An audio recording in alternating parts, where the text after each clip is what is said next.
예, 오늘 2월 달에는 출애굽기의 말씀일기로 읽어나가고 있는데, 또 오늘 서여 성경 공부도 그것과 진도가 거의 비슷하게 나가고 있습니다.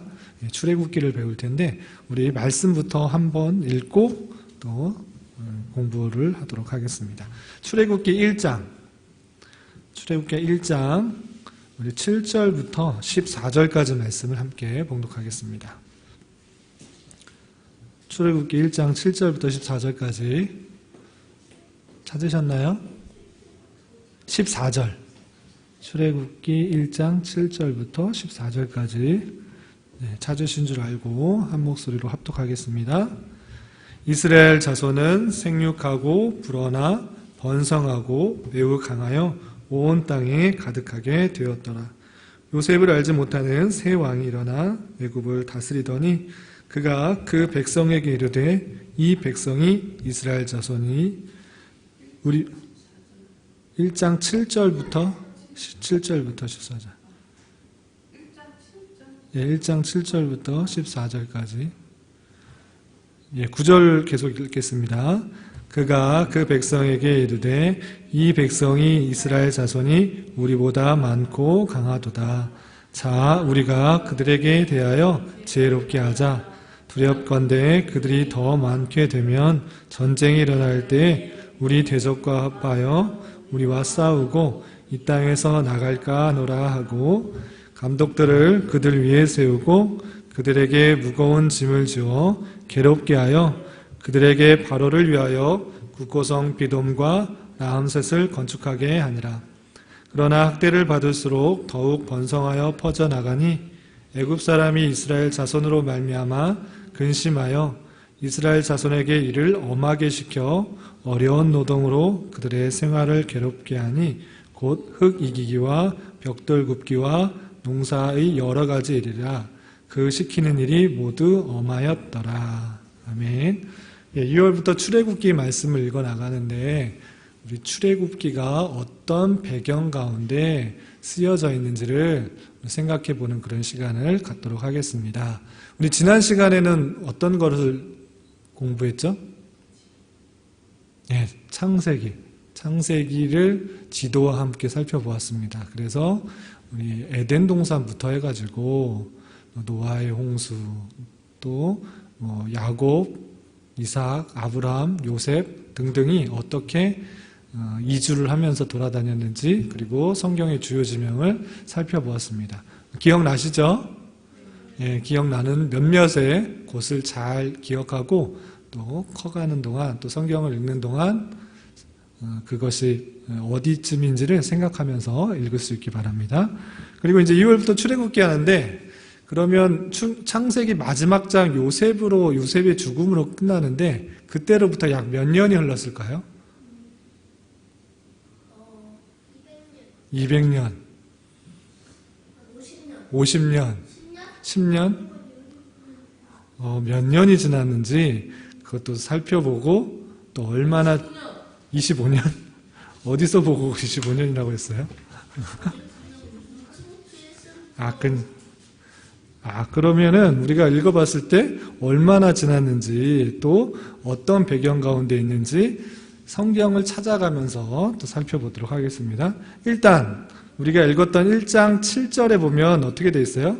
이스라엘 자손은 생육하고 불어나 번성하고 매우 강하여 온 땅에 어떻게 됐다고? 가득하게 됐다. 얼마나 많았으면 온 땅에 가득하다고 이렇게 성경에 표현되어 있을까 생각해 볼 수 있습니다. 그리고 8절에 보니까 요셉을 알지 못하는 새 왕이 일어나서 애굽을 다스린대요. 그런데 그게 몇 년이라고 써 있는지 여기에는 써야 있어요? 안 쓰여 있어요? 네, 안 쓰여 있어요. 뒤에 나오는데, 뒤에 나 찾아보기 전에 뒤에 먼저 찾아볼 거예요? 아니면은 여기부터 설명하고 넘어갈까요? 설명하고 넘어갈게요. 이게 뒤에 보면 출애굽기 12장에 430년 만에 나온 출애굽한다라는 내용이 나오는데, 이때가 언제인지 먼저 설명을 하고 넘어가도록 하겠습니다. 그럼 보면 요셉을 알지 못하는 새 왕이 일어났대요. 그런데 애굽에서 왕이면 적어도 총리였던 요셉을 알아야 되는데 알지 못하는 왕이 일어났다는 것은 상당히 많은 시간이 흘러갔을 거라고 생각을 먼저 할 수 있어요. 네, 질문 있어요? 네, 물어보세요. 그래도 이거 입으로 전해지지 않았어요. 네, 입으로 전해지는데 전해지다가 까먹게 된 왕이었어요. 그런데 성경의 내용만 이렇게 찾아보니까 실제 세계의 역사와 따로따로 생각할 경우가 많이 있어요. 교회당에서 성경 볼 때는 그냥 성경 이야기고, 또 밖에 나가서 학교에서나 세상에서 나갈 때는 세상의 역사를 또 따로따로 보는 경우가 있는데, 이것을 연관해서 이해하면 더 확실하게 어떻게 할 수 있어요? 이해할 수가 있어요. 그래서 애굽의 역사를 쭉 찾아보니까 이때 당시 연도를 따져보니까 애굽의 18왕조 때 세 번째 왕이에요. 왕조가 뭐예요? 왕조? 조선왕조 500년 뭐 이런 말 들어봤어요? 왕이 시작됐다. 네, 왕조라는 것은 그 왕이 된 다음에 자신의 아들로 계속 이어지면 한 왕조예요. 그런데 그 왕이 어떤 사람이 전쟁을 해서 다른 왕이 되었어. 그럼 왕조가 어떻게 된 거예요? 바뀐 거예요. 그런데 18번이나 바뀐 거예요. 이해가 돼요? 네, 18번 바뀌었는데, 애굽의 역사를 볼 때 18번이나 바뀌었는데, 거기 왕 중에 아들의 아들, 세 번째 왕이 있을 때 있었던 일이에요. 그러면 요셉으로부터 얼마나 차이 나는가? 약 350년 정도 떨어져 있는 거예요. 200년도 아니고 25년도 아니고 50년도 아니고 약 300년이 넘게 차이가 나요. 그러면 입으로 전해지다가 까먹을 수도 있어요, 없어요? 있어요. 그래서 요셉을 전혀 알지는 못하는 왕이 일어났대요. 근데 요셉을 전혀 알지 못하는 왕이 일어나서 애굽을 다스리는 건 좋은데 왜 이스라엘 백성들을 힘들게 하고 어렵게 했을까요? 왜냐면은 네. 전쟁이 일어나가지고 네. 만약 이스라엘 백성들이 이 나라 백성들보다 많으면 그쪽으로 달라붙어가지고 달라붙어가지고 공격할 수 있으니까. 여기 있는 그대로 표현을 잘했어요. 그런데 한편으로 생각하면 전쟁이 일어났을 때 우리가 데리고 있는 이스라엘 백성들이 이렇게 많으니까 우리가 더 힘이 있고 강하고 적들이 쳐들어와도 이길 수 있지 않을까? 이런 생각은 안 해봤어요? 우리 노예인데, 우리 종들인데 더 많으면 우리 종들이 많이 생기니까 전쟁하면 우리의 군사들이 더 많아서 적들하고 이길 수 있는데 왜 애굽은 이스라엘 백성들이 적에게 속한다고 생각을 했을까요? 혹시나 적에 붙을 수 있으니까. 맞아요. 혹시나가 역시나가 될 수 있기 때문이에요. 왜냐하면 여기 있던 왕이 애굽의 18왕조의 몇 번째 왕이라고 그랬어요? 세 번째 왕조. 근데 이 18왕조는 어느 계열이냐면 우리 노아 홍수 때 셈족, 함족, 야벳족 기억나요? 네, 함족은 어디에 주로 많이 살았다 그랬어요? 잘 모르겠어요. 아프리카 쪽에 많이 살았던 게 함. 그다음 셈은 어디라고 했어요? 예수님이 태어나는 곳이기 때문에 중동과 아시아 쪽. 그 야벳은 유럽 쪽에 많이 흩어져 살았다고 그랬어요. 주로 여러 군데 흩어졌지만 근데 이 18왕조는 셈, 함, 야벳 중에 어느 민족이었을까요? 어느 민족의 후예들이었을까요? 함. 잘 찍었어요. 잘 맞췄어요. 함족이에요. 이 애굽에서 살거든요. 이 애굽에서 살고 있는 아프리카 쪽에서 살고 있던 그런 족속이 그 전 왕조를 무찌르고 왕이 된 거예요. 그러면 그 18왕조의 전 17대 왕조는 어느 계열이었을까요?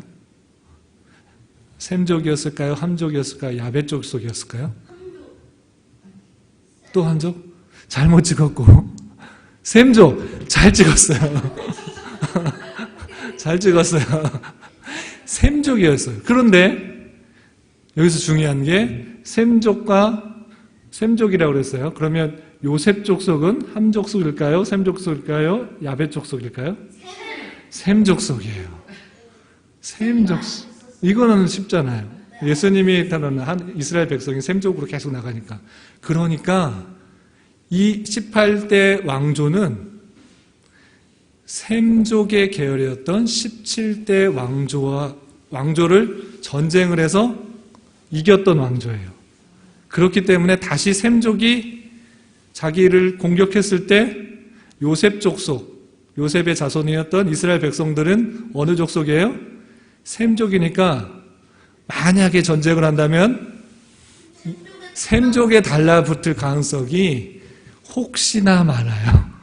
혹시나 이 사람들이 셈족과 결부돼서 우리를 전쟁을 하면 어떨까 두려워했어요. 그래서 18대 왕조의 세 번째 왕이 이스라엘 백성들이 계속 늘어나자 어떻게 했다고?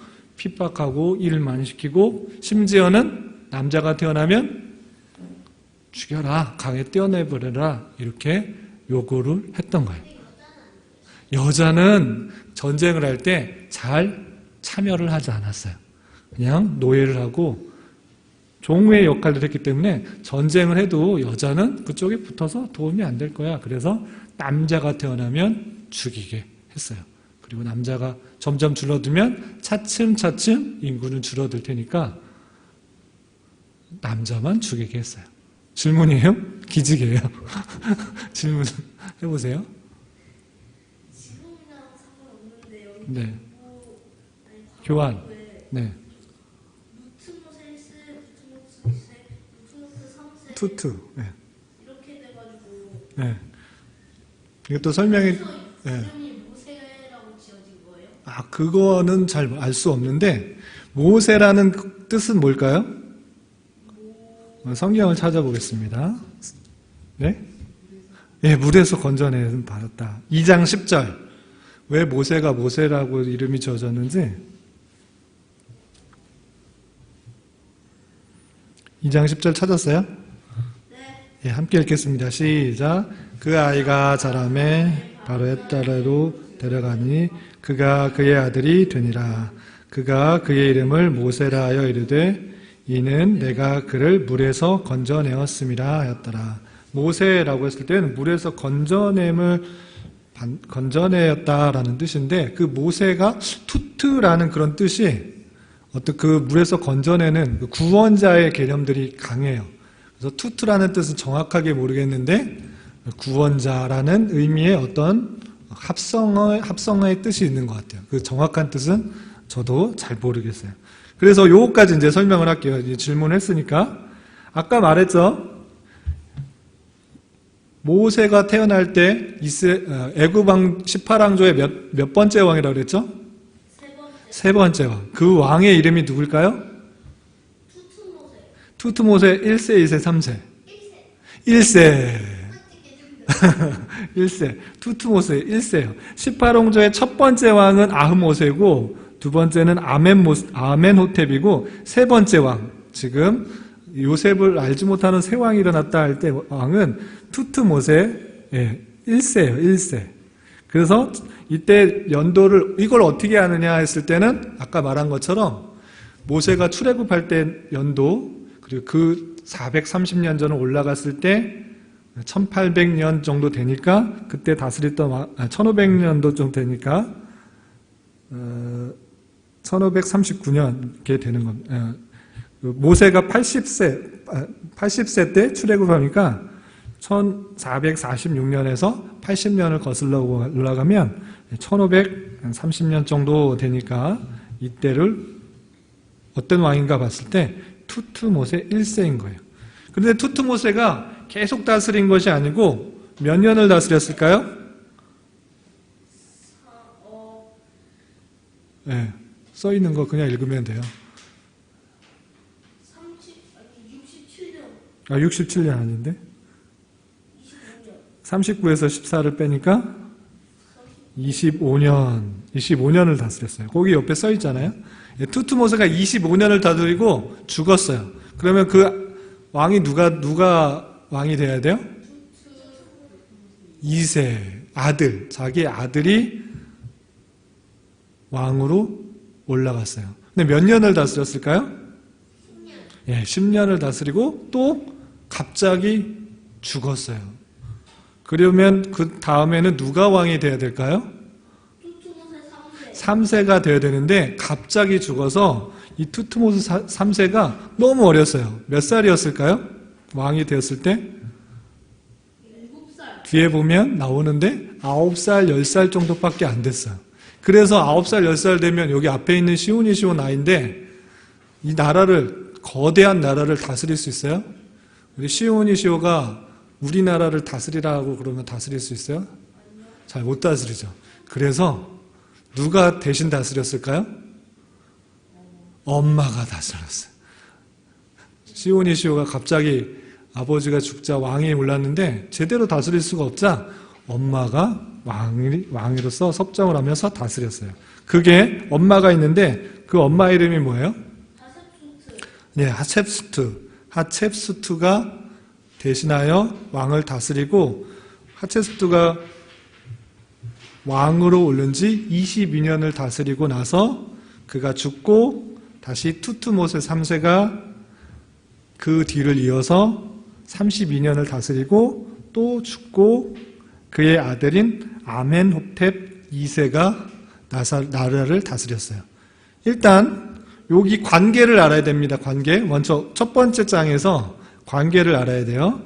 투트모세 1세가 25년을 다스려서 그의 아들에게 줬고 그리고 10년을 다스리고 갑자기 죽었어요. 갑자기 죽어서 그 아들에게 넘겨줘야 되는데 그의 어머니 하첵수트가 약 22년을 다스리고 그리고 나서 어머니가 죽고 나서 투트모세 3세가 32년을 다스리고 아멘호텝이 그 뒤를 이었다. 이렇게 관계가 이어지는 겁니다. 관계는 알았죠? 물어볼 거 있으면 물어보세요. 네, 질문. 왕족끼리는 그렇게 왕위를 잇기 위해서 친족끼리 결혼을 했어요. 함부로 평민하고 결혼하지 않았어요. 네, 특히 지금도 영국도 왕세자가 있으면 왕족끼리, 왕의 혈통끼리만 결혼을 해요. 그런데 뉴스를 봤는지 모르겠지만 일반 사람과 결혼을 해서 세계 뉴스에 오르고 그래요. 왕족이 일반 평민과 결혼했다 이렇게 말해요. 왕족은 자기의 혈통을 더 중요하게 생각해서 일반 평민하고 잘 결혼을 안 해요. 네, 아시겠어요? 그리고 모세 이전에 요셉 당시에도 자기의 혈족을 보존하기 위해서 이방 사람하고 결혼하기보다는 자기의 친족하고 많이 결혼을 했어요. 네. 그리고 아브라함의 아내 사라도 실제 친척 여동생이었어요. 실제 여동생이었고 또 이삭도 자기 아내 리브가를 만날 때 다른 데 이방 사람 가나안 사람에서 여인을 구한 것이 아니고 자기 외삼촌에게 가서 외삼촌의 딸과 결혼을 했어요. 다 친족이에요. 그래서 자기의 혈통이 있기 위해서 그때 당시에는 가족끼리 결혼을 많이 했고 특별히 왕족은 특별히 더 다른 평민들과 결혼을 하지 않았어요. 아시겠죠? 예. 질문을 하고 다른 생각을 하고 있는지 대답을 하네요. 예. 이해가 다 됐죠? 그리고 여기서 보면 말을 잘 설명한 것처럼 거기 투트모세 1세의 아들이 투트모세 2세인데 딸 하첵수트와 결혼을 했던 거예요. 알겠죠? 이런 것도 보시면 되겠습니다. 그렇다면 이 관계를 이제 보고 이제 연대를 보도록 하겠습니다. 다 뒷장을 보면 또 질문 있어요? 섭정. 자기가 직접 다스려야 되는데 그러지 못하고 남에 의해서 대신 다스려지게 하는 것.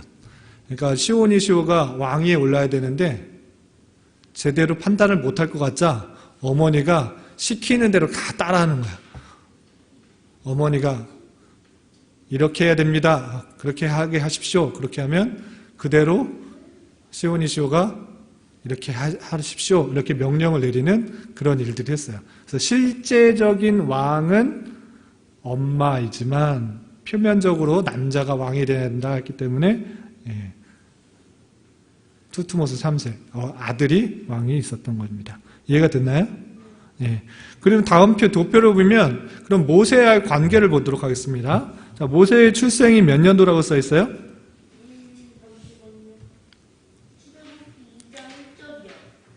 출애굽기 2장 1절에 보면 모세가 태어난 게 나오는데 이것은 정확한 날짜가 이때는 안 나와요. 그런데 출애굽 당시에 1446년에서 80년 정도를 빼면 1527년이 돼요. 그러면 1527년 때 다스리던 왕이 누구냐? 아까 말한 것처럼 투트모스의 1세예요. 투트모스의 1세. 이때 태어나서 거의 죽을 뻔 했지만 죽지 않고 강에 떠내려갔다가 그쵸. 하첵수투한테 건져냄을 받아서 하첵수투에 의해서 몇 세까지 자랐을까요? 112세? 아닌데요. 40세까지. 아빠 나이가 제 나이가 43세잖아요. 그런데 40세까지 그 하첵수투 밑에서 자라게 돼요. 그런데 이게 중요한 게 아까 투트모세 1세가 몇 년 동안 다스렸다고 했어요? 25년 동안 다스려서 1514년에 어떻게 됐어요? 투트모스 2세가 탄생. 네, 죽고 투트모세 2세가 다스렸어요. 그런데 투트모세 2세가 몇 년 동안밖에 못 다스렸다고 그랬어요? 10년밖에 못 다스리고 갑자기 죽었다고 그랬어요. 그러면 1514년에서 1504년에 갑자기 죽고 원래는 누가 왕이 돼야 돼요? 투트모스의 3세. 근데 나이가 몇 살이었다고? 7살에 9살에서 10살. 네, 시온이 나이 비슷한 그때였기 때문에 제대로 다스릴 수가 없자 이 어머니가 나타났어요. 어머니가 나타나서 이렇게 다스려라, 이렇게 다스려라, 이렇게 다스려라, 이렇게 하기 시작했어요. 그것을 몇 년 동안 다스렸다고요? 약 22년. 그런데 모세가 성경을 잘 읽어보면 모세가 살인을 하고 도망하게 된 왕궁에서 떠나게 된 일이 있어요. 그게 아까 몇 살이라고 그랬죠? 출애굽기 2장 11절에서 15절에 보면 어떤 일이 발생하냐면 애굽 왕궁에서 자란 모세가 어떤 광경을 보게 돼요. 어떤 광경을 봤냐면 애굽 사람이 히브리 사람을 치는 모습을 보게 돼요. 그런데 이 모세가 봤을 때 자기는 히브리 사람인 걸 알기 때문에 이 애굽인이 히브리 사람을 못 살게 부는 것을 그냥 놔뒀을까요? 어떻게 했을까요? 혼내줬을까요? 혼내줬어요. 사람이 아무도 보지 않는 것을 알자 애굽 사람을 죽이고 파묻었어요. 그런데 다음 날에 히브리 사람끼리 싸우고 있었어요. 그래서 모세는 히브리 사람끼리 싸우면 안 됩니다. 우리가 힘을 합해서 잘 살아야 되지 왜 싸웁니까? 이렇게 말하자 히브리 사람이 뭐라 그랬을까요? 어제 그걸 죽인 걸 알았어요. 네, 맞아요. 아니 네가 누군데 왜 우리 상관하냐? 너가 재판관이냐? 누가 히브리 사람의 재판관으로 널 세웠냐? 너 상관하지 마라. 너 이렇게 간섭하다가 어제 애굽 사람 죽인 것처럼 우리도 쳐서 죽일 거야? 이렇게 말했어요. 그랬더니 모세가 내가 애굽 사람을 죽인 것을 다 알고 있구나. 혹여나 어머니가 알거나 또 투트모스 3세가 알면 나를 죽일 수도 있다. 나는 도망가야겠다 하고 도망을 갔어요. 그런데 성경을 보니까 그때가 40세라 이렇게 되어 있어요. 광야에서 40년을 있었다라고 되어 있어요.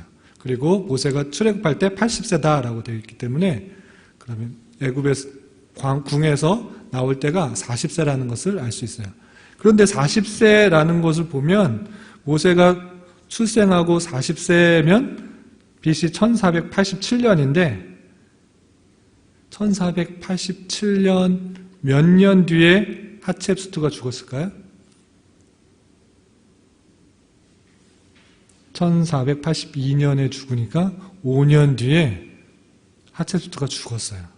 그러면 5년만 꾹 참고 애굽 사람이 히브리 사람 못 살게 굴어도 꾹 참고 5년만 더 견뎠으면 투트모세 3세보다 오히려 모세가 왕이 될 가능성이 더 높았어요. 여기는 나이가 어렸고 모세는 40살 정도 됐기 때문에 훨씬 더 가능성이 높았는데 혈기를 이기지 못하고 내가 애굽 사람을 치고 히브리 사람을 구하겠다라는 혈기 때문에 왕이 되지 못하고 도망갔던 거예요. 그런 사실도 있는 거예요. 그리고 1482년 하첵수트가 죽고 투트모스 3세가 그 뒤를 이어서 1450년까지 다스렸고 1450년 이후에는 죽고 아멘호텝 2세가 나라를 다스린 거예요. 아시겠죠? 그리고 몇 년도에 출애굽했다고? 1446년, BC 1446년. 그러니까 모세가 바로 왕을 찾아갈 때 누구를 찾아간 거예요? 투트모스 3세가 아니라 아멘호텝 2세. 아시겠죠? 그러니까 모세하고 전혀 만나는 경우가 많지 않았다라고 생각하시면 되겠어요. 그래서 출애굽기 4장 19절에 보면 출애굽기 4장 19절 보도록 하겠습니다. 하나님께서 모세를 불렀을 때 다시 돌아가라. 너 왜 이렇게 무서워하냐? 두려워하냐? 애굽에서 널 죽이려고 하는 사람들이 남아있는 줄 아느냐? 다 죽었다. 이렇게 말씀하시는 것이 있어요. 출애굽기 4장 19절 말씀 함께 읽어보겠습니다. 시작. 여호와께서 미디안에서 모세에게 이르시되 애굽으로 돌아가라. 내 목숨을 노리던 자가 다 죽었느니라. 아멘. 애굽 사람을 죽였던 것을 알고 모세를 죽이려 했던 사람들이 다 죽었다. 투트모스 3세도 죽었고 하첵수트도 죽었고 애굽 사람들 너를 살인하려고 했던 것을 알았던 사람들은 다 죽었다. 이제 돌아가라. 이렇게 말을 했던 거예요. 아시겠죠? 자, 그러면 그렇게 그 관계 가운데 하나님께서는 아멘호텝 2세에게 10가지 재앙을 내리고 BC 1446년에 출애굽하게 되었다라고 이해하시면 되겠습니다. 자, 왕들의 관계를 대충 알겠죠? 네, 그걸 보시면 되겠습니다. 그리고 이제 두 번째 볼 건 뭐냐면 애굽에서의 이스라엘 인구가 증가한 거예요. 자, 아까 출애굽기 1장에 보면 인구가 얼마나 많았다고 그랬어요? 매우 강하여 온 땅에 가득하게 되었다라고 되어 있는데 온 땅에 가득한 정도가 얼마인가 구체적으로 쓰여져 있는 데가 있어요. 그것이 출애굽기 12장 37절이에요. 한번 보도록 하겠습니다. 출애굽기 12장 37절.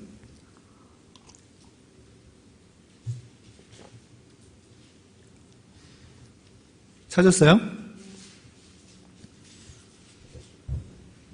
함께 읽겠습니다. 시작.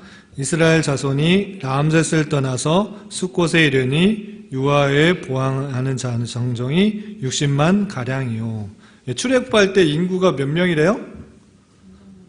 장정이 60만 가량. 유아 외에 어린애들 빼놓고 또 이때 당시에 어른들, 노인들은 잘 세지 않았어요. 장정, 어른들만 셌을 때. 그리고 여자들 뺐을 때 60만 가량이라고 출애굽기에 쓰여 있어요. 그런데 민수기 1장 46절에 보면 구체적으로 인구가 개수가 되어 있어요. 찾아볼까요? 아니면 제가 읽어드릴까요? 네, 읽어줄게요. 민수기 1장 46절. 민수기가 백성을 세는 책이다라는 뜻이죠. 민수기 1장 46절에 보면 계수된 자의 총계는 60만 3,550명이었더라. 이렇게 되어 있어요. 정확하게는 60만 3,550명이에요. 각 지파를 다 합쳤더니. 그리고 이때는 여자와 어린아이들, 그 다음에 아주 늙은 노인들은 뺀 숫자예요. 그런데 몇 년 만에 이렇게 늘어난 걸까요? 몇 년 만에? 아까 제가 말씀드렸는데 430년 만에. 출애굽기 아까 펴놨죠? 출애굽기 12장 40절, 41절 말씀 함께 읽어보겠습니다. 출애굽기 12장 40절, 41절 찾았어요? 함께 읽어보겠습니다. 시작. 이스라엘 자손이 애굽에 거주한 지 430년이라. 430년이 끝나는 그날에 여호와의 군대가 다 애굽 땅에서 나왔은즉 430년 만에 나왔대요. 애굽에 거주한 지 430년 만에 나왔는데 인구가 몇 명? 430만 명이 아니라 아니에요? 남자만 60만 명. 60만 명이래. 근데 430년 만에 원래 애굽에 이주했을 때 몇 명이 이주했다고 했죠? 아까 출애굽기 1장 5절에 보면 야곱의 허리에서 나온 사람이 모두 70이요라고 이렇게 되어 있어요. 애굽에 이주한 사람이 70명이래. 근데 70명이 430년이 되면 60만 명이 될까요? 안 될까요? 됐잖아요. 됐으니까 나왔죠. 성경이 거짓말할까? 네, 거짓말하지 않는다는 것을 생각해 봐야 돼요. 이거 거짓말이다. 어떻게 430년 만에 어떻게 60만 명이 되냐? 따져보도록 하겠습니다. 우리 가정을 해야 되는데, 자, 애굽으로 이주할 때 남성이 총 68명이었어요. 아까 70명이라든지 왜 68명이냐? 여기에 2명이 죽은 게 아니고 그 계수된 인원 중에 원래는 여자가 포함되면 안 되는데 여자가 포함되어 있어요. 그래서 2명을 일단 뺐어요. 남자만 68명이에요. 여성까지 포함하면 여성 70명 중에 계수된 여성이 디나와 세라인데 이때 성경의 어떤 사건들 때문에 기록이 되어 있어요. 그래서 여성을 총 포함하면 2배 정도는 될 거 아니에요? 남자 반, 여자 반이니까 뭐 여성 포함하면 적어도 130명에서 140명은 될 거예요. 그런데 이때 당시의 평균 수명이 몇 살 정도 살았을까요? 130, 100살. 오, 130. 몇 살까지 살았는지 한번 보겠습니다. 출애굽기 6장 한번 볼까요? 출애굽기 6장. 출애굽기 6장 14절부터 27절까지는 모세와 아론의 조상들에 대해서 계보가 쭉 이어지는데 이때 힌트가 되는 나이가 있어요. 보면 어디 보면 그쵸? 16절 레위 아들의 이름은 그의 족보대로 이러하니 게르손과 고핫과 무라리요. 레위의 나이는 몇 세? 137세였대. 137세에 죽었다는 뜻이에요. 18절 보면 고핫의 아들들은 아브람과 이스라엘과 헤브론과 우스엘이요. 고핫의 나이는 몇 살? 133세. 또 보면 20절 아므람은 그들의 아버지 누이 요게벳을 아내로 맞이하고 그는 아론과 모세를 낳았으며 아므람의 나이는 몇 살? 137세. 거의 130 이상을 살았어요. 그게 평균적으로 이 정도로 살았구나라고 생각할 수 있어요. 그런데 뭐 일찍 죽은 사람들도 충분히 있겠죠. 그래서 가정을 할 때 그냥 100살 정도 평균적으로 살았을 것이다 라고 가정을 해봅시다. 알겠어요? 충분히 가정할 수 있죠? 더 살았는데 일찍 죽은 사람도 있으니까 100살 정도 살았다고 가정을 해보겠습니다. 그리고 결혼은 몇 살 정도 했으면 몇 살 정도로 할까요? 50? 70? 결혼을? 30 정도에 보통 하는 경우가 많아요. 그래서 더 전에 할 수도 있고 후에 할 수도 있는데 평균적으로 30살 정도 결혼했다고 하고 결혼하고 나서 아이를 몇 명 정도 낳았을까? 몇 명 정도? 5명, 3명? 7명? 10명? 제각각이겠죠. 제각각이겠죠? 네. 야곱은 몇 명을 낳았어요? 12명을 낳았어요. 근데 아브라함은 몇 명을 낳았어요? 한 명, 그거는 본처에서 난, 아내에서 난 건 한 명이지만 몇 명을 더 낳았어요. 그래서 몇 명, 그거는 낳은 사람이 2명일 수도 있고 3명, 요셉은 2명밖에 안 낳았잖아요. 2명일 수도 있고 12명일 수도 있고 제각기 다르단 말이에요. 그래서 평균적으로 남자 둘, 여자 둘은 낳았을 수 있겠구나 생각할 수 있어요, 없어요? 남자들, 여자들 정도는 낳을 수 있겠구나. 평균 12명 낳은 사람도 있고 뭐 2명 낳은 사람도 있고 그렇잖아요. 그런데 그냥 평균적으로 남자들, 여자들을 낳았다고 가정을 하면 되겠죠. 가정할 수 있어요, 없어요? 충분히 할 수 있죠. 그러면 4명을 남자들, 여자들 낳는데 매년 1명씩 낳으면 35세까지 4명을 낳는 거예요. 그런데 4명을 낳을 때 남자들, 여자들인데 여자는 숫자를 센다고 그랬어요? 안 센다고 그랬어요? 안 센다고 그랬어요. 그러면 35세가 되면 아이를 2명이 낳기 때문에 한 사람에게서, 한 남자에게서 아들이 몇 명이 낳은 거예요? 35년 뒤에? 2명이 나왔잖아요. 그럼 35년 뒤에는 그 인구가 혼자에서 2명으로 늘어요? 안 늘어나요?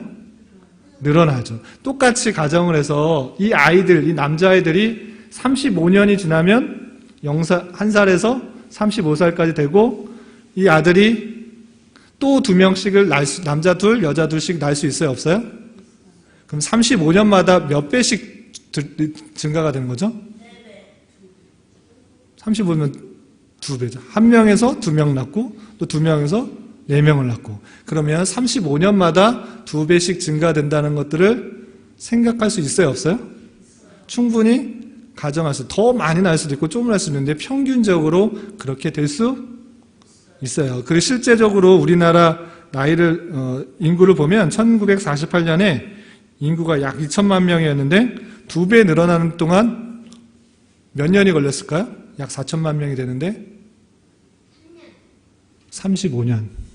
딱 35년이 걸렸어요. 그런 것처럼 보통 35년이 되면 인구가 2배씩 느는 거예요. 그러면 계산을 해봅시다. 계산하기 어려우니까 옆에 보면 써 있어요. 다 써 있어요. 자, 35년 후에는 원래 남자가 대략 68명이었지만 60명으로 그냥 잡아놓고 35년 후에는 아들이 몇 명이 돼요?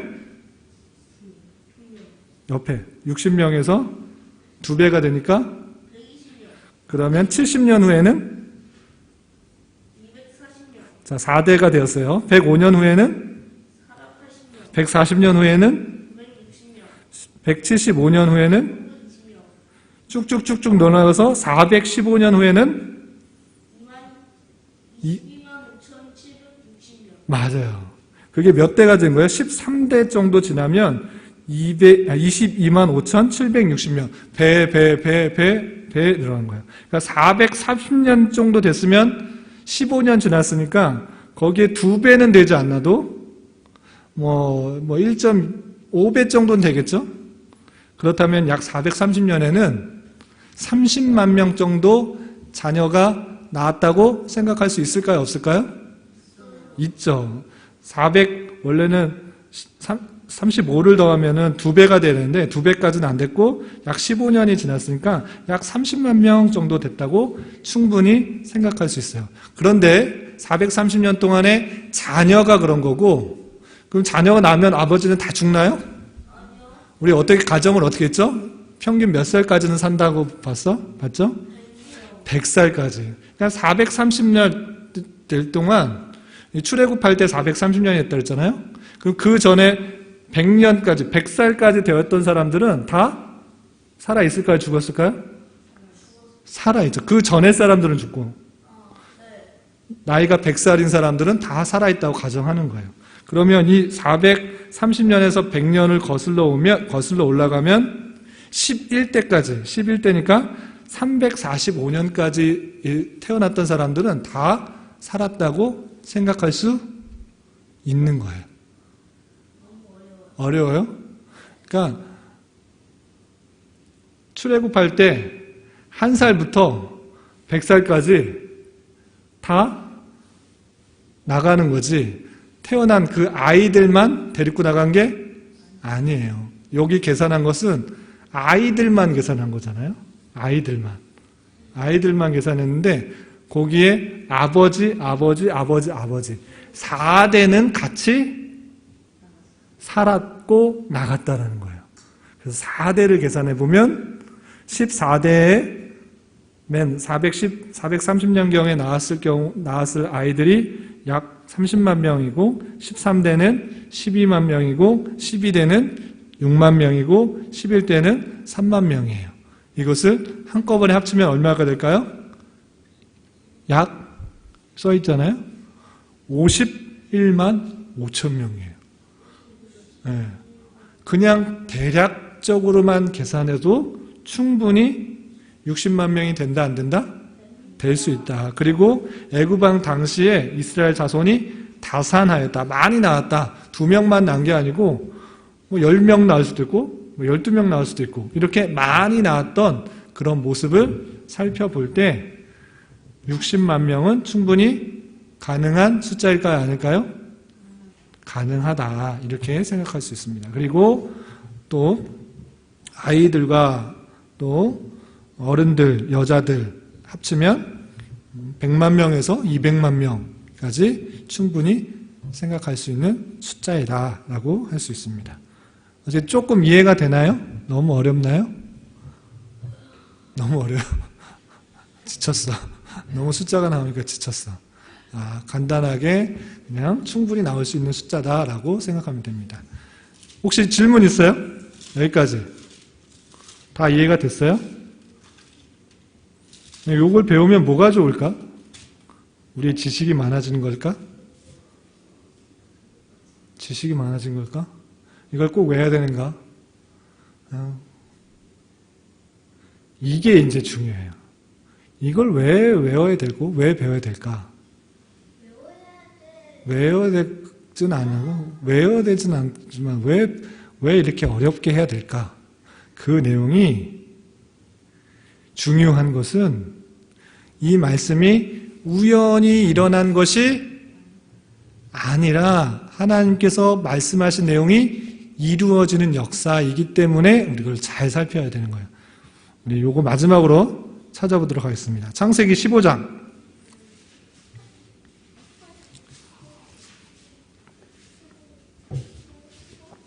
출애굽을 왜 하는지가 중요해요. 이스라엘 백성들이 핍박받으니까 하나님이 불쌍해서 애굽에서 나오게 하는 걸까요? 아닐까요? 아니에요. 핍박받는 것이 이스라엘 백성들이 하나님 백성인데 감히 바로가 우리 백성을 괴롭혀? 너는 혼나야 돼. 그리고 우리 백성 내가 데리고 갈 거야. 이게 아니라 하나님의 뜻이 있었고 계획이 있었기 때문에 이것이 가능했다라는 거예요. 15장 하나님께서 아브라함에게 약속하신 것인데 15장 5절부터 보겠습니다. 5절 함께 읽겠습니다. 시작. 그를 이끌고 밖으로 나가 이르시되 하늘을 우러러 무뼈를 셀 수 있나 보라. 또 그에게 이르시되 내 자손이 이와 같으리라. 아멘. 그리고 13절, 15장 13절부터 16절까지 읽겠습니다. 함께 읽겠습니다. 시작. 여호와께서 아브라함에게 이르시되 너는 반드시 알라. 네 자손이 이방에서 객이되어 그들을 섬기겠고 그들은 400년 동안 네 자손을 괴롭히리니 그들이 섬기는 나라를 내가 징벌할지며 그 후에 네 자손이 큰 재물을 이끌고 나오리라. 너는 장수하다가 평안히 조상에게로 돌아가 장사될 것이요 네 자손은 4대 만에 이 땅으로 돌아오리니 이는 아모리 족속의 죄악이 아직 가득 차지 아니함이니라 하시더니. 아멘. 이스라엘 백성이 애굽에서 있는 이유가 그리고 고생했던 이유가 400년, 약 400년 동안 고생하다 출애굽한 이유가 어쩌다 보니 그렇게 됐네라고 생각할 것이 아니라 이미 아브라함에게 약속하셨던 그 말씀이 이루어지는 현상이라는 거예요. 이루어지는 실현되는 역사라는 거예요. 분명히 아브라함에게 내 자손이 어떻게 많아지겠다고? 하늘의 별과 같이. 남녀노소 다 합치니까 200만 명이나 되는 숫자. 애굽인들보다 배나 많은 숫자가 나타난 거예요. 그래서 얼마나 번성했는지 보여주는 뿐만 아니라 4대 만에 다시 되돌아오게 되는 역사가 있는 거예요. 하나님의 말씀이 실현되는 역사를 우리는 살펴보고 있다는 사실들을 잘 알고 하나님의 말씀이 정말로 과거에도 실현됐다고 하면 오늘날에도 실현된다는 사실들을 잊지 말고 그 말씀이 무엇인지를 잘 기억하며 살아가야 될 것이에요. 그 말씀에 힘이 있고 능력이 있다는 사실들을 잊지 말고 내 삶의 현장이 우연히 있다는 것이 아니라 하나님 말씀이 실현되는 역사인 줄 알고 하나님 말씀이 어떠한 것인지를 잘 살필 수 있는 저와 여러분이 되시기를 주님의 이름으로 부탁을 드립니다. 기도하겠습니다. 하나님 아버지 감사합니다. 오늘 말씀을 통하여서 출애굽 역사에 대해서 살펴보았습니다. 출애굽 당시에 그 많은 인구들이 하나님께서 또 약속하신 언약의 실현이며 또 하나님의 뜻 가운데 출애굽이 이루어졌다는 그 사실들을 잊지 않게 살아가게 하시고 그때 당시에도 오늘날에도 하나님의 뜻과 계획이 하나님의 주권 가운데 실현된다는 사실들을 알고 하나님의 말씀을 잘 읽고 깨달아 그 뜻이 실현되는 역사들을 볼 수 있도록 인도하여 주시옵소서. 우리 삶 속에 함께하여 주시고 역사하시고 다스려 가시는 하나님을 느끼며 체험하며 하나님의 선하심과 아름다우심을 늘 깨달으며 바라볼 수 있는 저희가 될 수 있도록 인도하여 주시옵소서. 예수님의 이름으로 감사히 기도드리옵나이다. 아멘.